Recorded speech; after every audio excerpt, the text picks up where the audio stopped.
महिलांच्या शिक्षणाचा मुद्दा येतो तेव्हा सावित्रीबाईंना विसरून चालणारच नाहीये।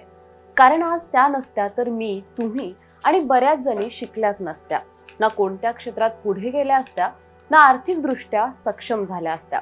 कारण जिथे पैसे तिथे मान आणि जिथे ज्ञान तिथे आर्थिक सक्षमता। याच अज्ञानामुळे कित्येक वर्ष निरक्षर राहिलेल्या महिलांना साक्षर बनवले ते सावित्रीबाई फुले यांनी। पण आज नक्की किती टक्के महिला साक्षर आहेत हे माहित आहे का? चला हेच जाणून घेऊया आजच्या या व्हिडिओमधून। नमस्कार, मी भाग्यश्री, तुम्ही पाहताय माय महानगर मानिनी। सुरुवातीला पाहूयात कोणत्या राज्यात किती आहे साक्षरता।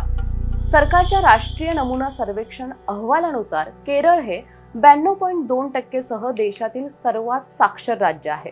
त्यानंतर केंद्रशासित प्रदेश लक्षद्वीप 91.85% इतकी साक्षरता आहे। मिझोराम 91.33% हे देशातील तिसरे सर्वाधिक साक्षर राज्य आहे। तर बिहारमध्ये भारतातील सर्वात कमी साक्षरता दर म्हणजे 61.8% इतका आहे।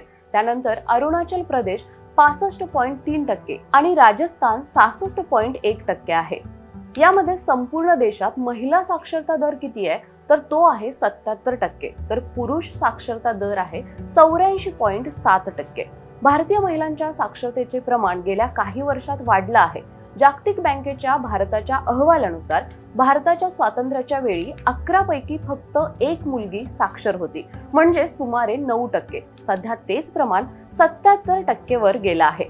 प्रौढांमधील साक्षरता दर सुधारण्यासाठी शासनाने सुद्धा प्रयत्न केले।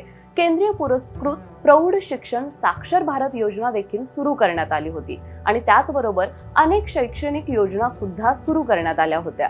पण मुलींची साक्षरता कमी का? तर अहवालानुसार अल्पवयीन विवाह आणि मुलींसाठी शिक्षणाला प्राधान्य दिलं जात नसल्यामुळे विद्यार्थिनींचे गळतीचे प्रमाण लक्षणीयरित्या जास्त आहे आणि त्यामुळेच महिला साक्षरतेचा टक्का जितका वाढायला हवा तितका वाढत नाहीये।